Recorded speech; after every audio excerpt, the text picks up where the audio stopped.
Hello hello, je suis ravie de retrouver dans cette nouvelle vidéo. Comme vous l'avez vu au titre, on se retrouve pour parler d'acné sur un sujet de vidéo qui me paraissait important parce que je pense que j'aurais kiffé voir cette vidéo avant de commencer le traitement, puisque je vais vous donner mes conseils, voilà, après plusieurs mois, on va bientôt fêter les 1 an, youhou, sous traitement.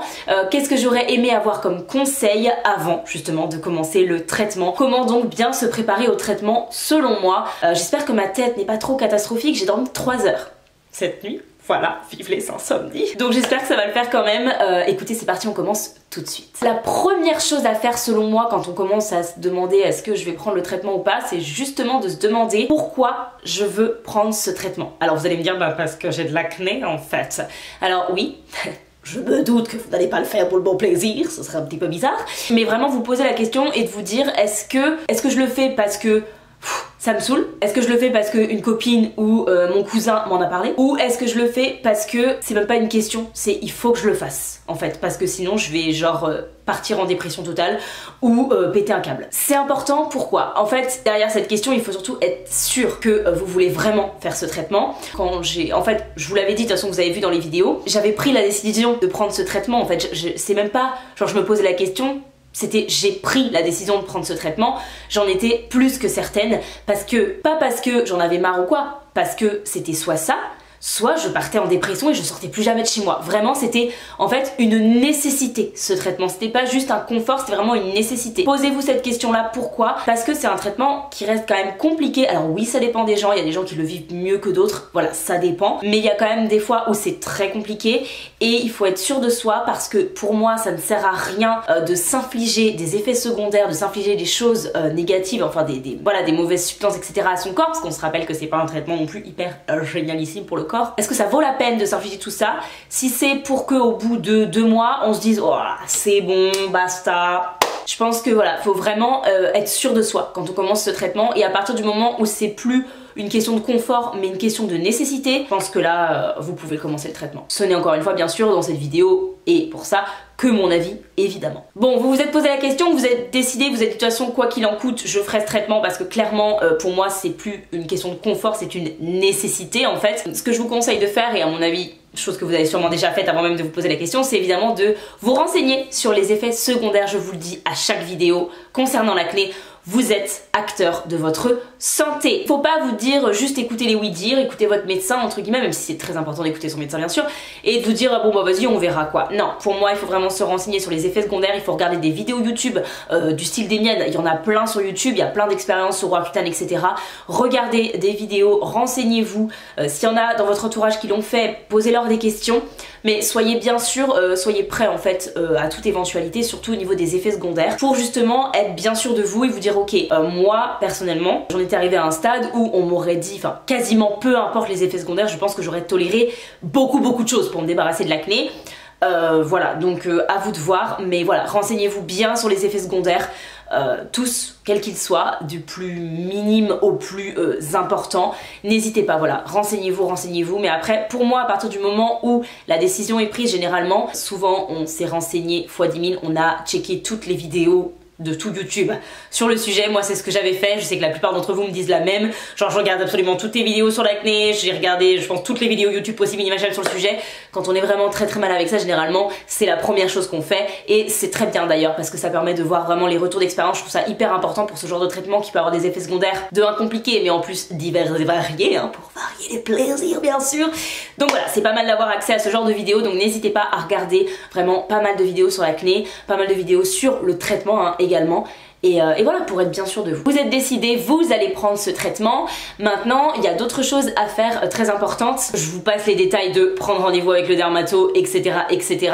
Alors attention quand même par rapport à ça, même si vous êtes tout à fait décidé, si vous n'avez jamais vu de dermato avant, il y a 99,9% de chance, si ce n'est plus, que le dermato vous dise avant de commencer le traitement sous isotrétinoïne, on va tester des antibiotiques, hein, voilà, préparez-vous à ça aussi. Ne vous dites pas voilà, moi je veux prendre ça tout de suite, Roaccutane ça part.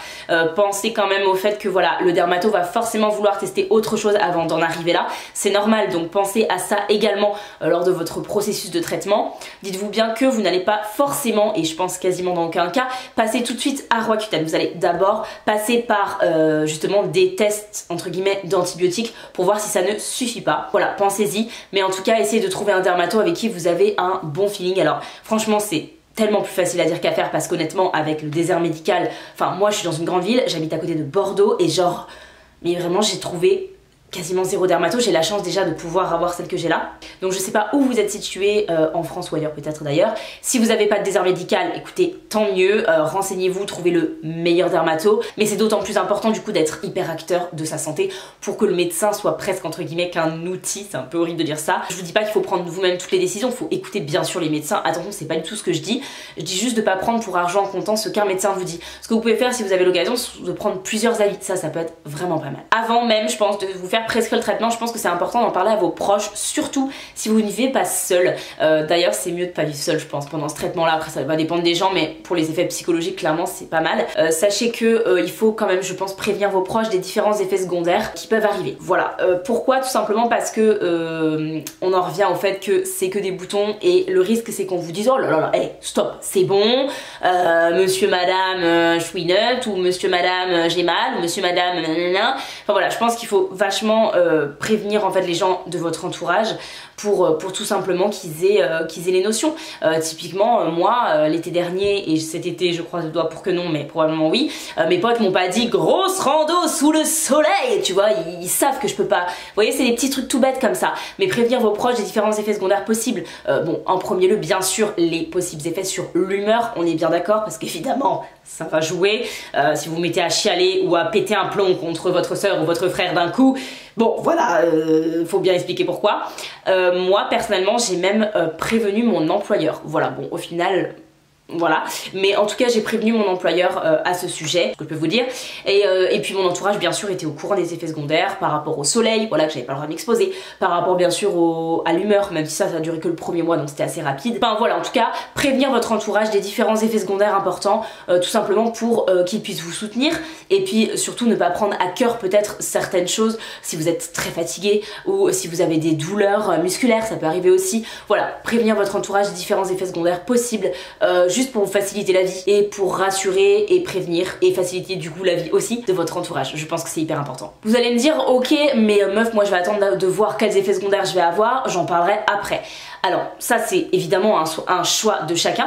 Moi je suis pas pour. Pourquoi? Parce que tout simplement, après ça c'est peut-être très propre à moi hein, mais quand j'étais dans mes phases, que ce soit au niveau de l'humeur et oui par exemple le soleil, c'est des choses en fait qui se prévoient un peu pour moi en amont. Ça veut dire que j'ai pas envie sur le coup, par exemple pour le soleil, je vous prends l'exemple du soleil, j'ai pas envie de dire à mes potes après qu'ils m'aient proposé, parce que je leur ai pas dit bah moi le soleil c'est no way, qui me proposent ouais vas-y gros barbecue, grosse rando machin, on fait ça et tout, j'aurais été dégoûtée de dire bah allez-y sans moi en fait. Alors que là du coup je les ai prévenus en amont, moi cet été les gars le soleil vous oubliez ça va. Donc du coup en fait c'est allé de même, ils se sont même pas dit bah vas-y go barbecue go machin, en fait ils l'ont juste pas fait. Ils auraient pu le faire entre eux hein, bien sûr, mais en l'occurrence voilà ils l'ont pas fait pour moi. Donc voilà, juste c'est un confort en fait je trouve pour vous, parce que quand vous êtes en prise de traitement etc, surtout dans les débuts où c'est compliqué etc, vous avez hâte que ça se finisse, enfin vous avez hâte que les effets apparaissent et tout, vous avez pas envie de passer votre temps à essuyer le poids, vous êtes un peu concentré sur vous-même, ce qui est normal, mais du coup je pense que c'est pas mal de prévenir ses proches en amont. Évidemment pour tout ce qui est psychologique, les effets etc sur l'humeur et tout,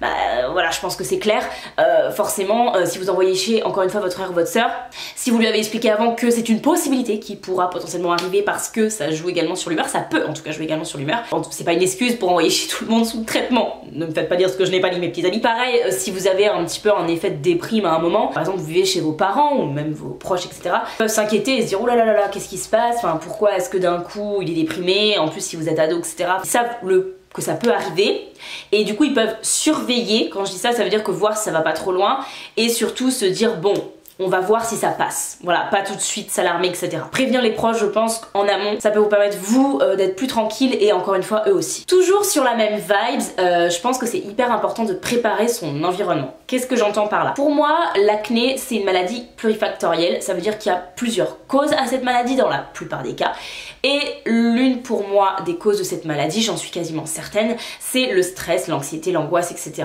Généralement les personnes qui sont très angoissées et en même temps qui sont très sociables, voilà, généralement se tapent de l'acné. Je suis pas pour tout le monde hein, je parle dans mon cas en tout cas. le corps qui parle et du coup préparer son environnement, ça va vous permettre d'éviter justement cette anxiété qu'il faut essayer d'éviter, tout simplement pour vous aider en fait à faire partir les boutons et à aider le traitement. Donc ça va être, si vous avez des gens toxiques dans votre entourage, essayez, si vous voulez pas couper les ponts et tout parce que créer des embrouilles des machins, essayez de mettre des distances le temps du traitement. Voilà, en plus si vous êtes un petit peu fragilisé psychologiquement, c'est pas la peine d'avoir un tel qui te dit alors comment ça va, au moins là vous êtes un peu tranquille dans votre bulle, donc je pense que c'est le mieux à faire. Bon, maintenant que vous êtes décidé, que vous avez trouvé votre dermato et que vous avez préparé votre environnement, il va falloir vous prémunir de quelques petites choses utiles. Qu'est-ce que il faut acheter ou avoir chez soi d'ailleurs, en tout cas avant de commencer le traitement? Alors premièrement déjà une bouteille d'eau, clairement que vous avez toujours à portée de main. Vous allez avoir besoin de boire évidemment parce que votre peau se déchète. Oh putain, ça va être dur à dire ça. Votre peau se dessèche, donc forcément vous allez vraiment avoir besoin de boire et il faut vous forcer à boire si jamais vous en ressentez pas le besoin. Je vous conseille de boire 2 litres par jour si vous y arrivez, c'est pas facile. Déjà si vous buvez 1,5 litre, c'est pas mal, mais 2 litres ce serait vraiment pas de trop, en sachant que normalement on est censé en temps normal en boire 2 litres et qu'en plus là vous avez un traitement qui vous dessèche. Si vous arrivez à boire 2 litres, c'est parfait. Je vous déconseille les bouteilles en plastique déjà parce que c'est pas écolo, n'est-ce pas? Et puis parce que en plus de ça, vu que vous allez boire normalement beaucoup, je vous conseille d'acheter du coup une gourde plutôt réutilisable, thermos ou pas d'ailleurs, mais en tout cas il y a des gourdes qui sont vachement bien, j'ai vu qui vous notent en gros vous avez bu 50 ml, 100 litres c'est bien go, ou qui vous met les heures, genre à 10h faut que tu aies bu ça, à midi faut que tu aies bu ça. Ça peut être pas mal pour se motiver, je sais que ça marche sur certaines personnes. Moi tout simplement voilà, j'ai des gourdes etc et j'essaye de boire mes 1,5 litre, 2 litres par jour. Bien évidemment un petit baume à lèvres, mes bons amis, parce que sinon vous n'allez pas survivre. Alors en baume à lèvres, je pense que je vais me faire insulter, mais je n'ai pas trouvé de baume à lèvres aussi efficace que le Rêve de Miel.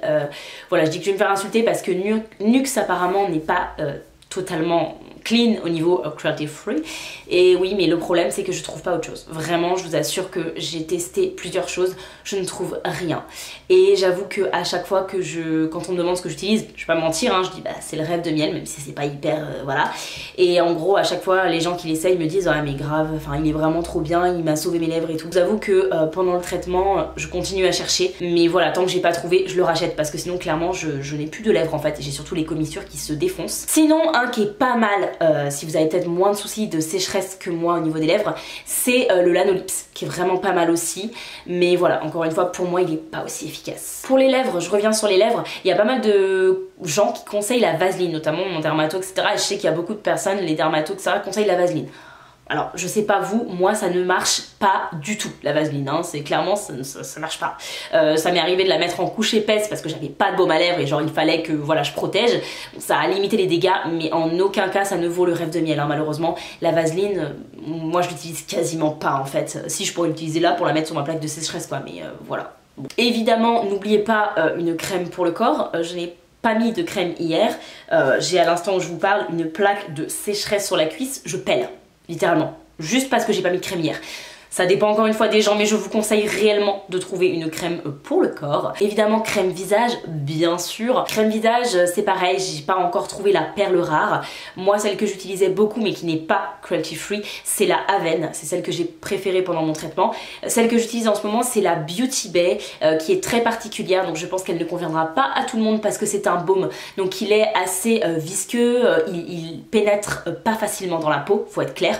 Par contre, moi quand je le laisse un petit peu sécher le temps de faire autre chose avant de me maquiller, je vous avoue que il permet justement de pas avoir les ridules hyper marquées et tout. Vraiment par contre moi je l'adore, mais effectivement c'est pas le truc le plus pratique parce qu'il faut le laisser un petit peu s'imprégner, donc vous pouvez pas vous mettre votre baume et tout de suite vous maquiller après. En tout cas j'ai pas tenté parce que vraiment il a une texture pardon très visqueuse, mais pour le coup si vous cherchez quand même quelque chose, ne serait-ce que par exemple pour la nuit, d'assez riche, clairement qui vous aide au niveau de l'hydratation de la peau, vous pouvez tester le Beauty Bay, les cruelty free, il y a de l'acide hyaluronique qui est vachement bien pour la peau. Donc voilà, peut-être testez-le déjà en baume de nuit et voyez si vous le mettez le matin. Moi je le mets matin et soir, j'ai pas de soucis, et c'est vrai que pour moi justement je trouve qu'ils m'aident vachement au niveau des ridules, surtout au niveau de mon front et ici, parce que c'est là que j'ai des ridules la plupart du temps. Ensuite, absolument nécessaire, surtout si vous commencez le traitement là dans les prochains mois, parce que nous allons arriver sur les beaux jours n'est-ce pas, crème solaire bien sûr, crème solaire visage et crème solaire corps, voilà, pour prendre les deux, mais je pense que pareil, si vous voulez vous maquiller, peut-être la crème visage sera plus adaptée. Et un chapeau de grande dame, un chapeau de grand monsieur. Prenez un truc qui vous met bien une ombre sur le visage, voilà, on n'oublie pas.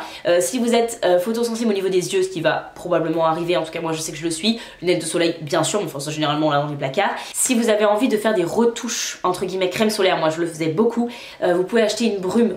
Et franchement pour l'instant moi en tout cas ça a très bien marché parce que j'ai jamais pris de coup de soleil, je fais hyper attention mais je n'ai jamais pris de coup de soleil. Et pour le coup cette brume là je pense m'a bien aidé. Moi quand j'avais pas l'occasion, par exemple si je m'étais maquillée, de remettre de la crème solaire, je mettais cette petite brume là en fait et ça me permettait justement voilà d'avoir une protection en plus et du coup ça fait pas bouger votre maquillage. Pareil pour ces produits là je vous mettrai en barre d'infos mais je n'ai pas d'alternative pour l'instant cruelty free, je suis désolée. Voilà je sais que certains s'en fichent, d'autres c'est très important, j'essaye mais pour l'instant voilà j'ai pas d'alternative cruelty free. Si vous en avez n'hésitez pas encore une fois à me mettre ça dans les commentaires. Et bien les amis je crois qu'on a fait le tour pour commencer le traitement. J'espère que cette petite vidéo vous a aidé, si c'est le cas n'hésitez pas à me le dire en commentaire. Si vous allez commencer le traitement je vous souhaite bien évidemment beaucoup de courage, vous allez voir ça va bien se passer, suivez mes petits conseils pour vous faciliter la vie et vous allez voir ça va bien aller. Voilà moi j'ai plus qu'à vous dire à très vite dans une prochaine vidéo. Si c'est pas encore fait n'hésitez pas à vous abonner pour suivre nos aventures, hein, n'est-ce pas, YouTube. C'est gratuit, c'est facile, c'est le petit bouton s'abonner juste en dessous de la vidéo. Si cette vidéo vous a plu vous me laissez un petit like juste pour me le dire, comme ça me permet de me dire ok on en refera d'autres des vidéos comme ça. Et moi j'ai plus qu'à vous dire à très vite. Bye.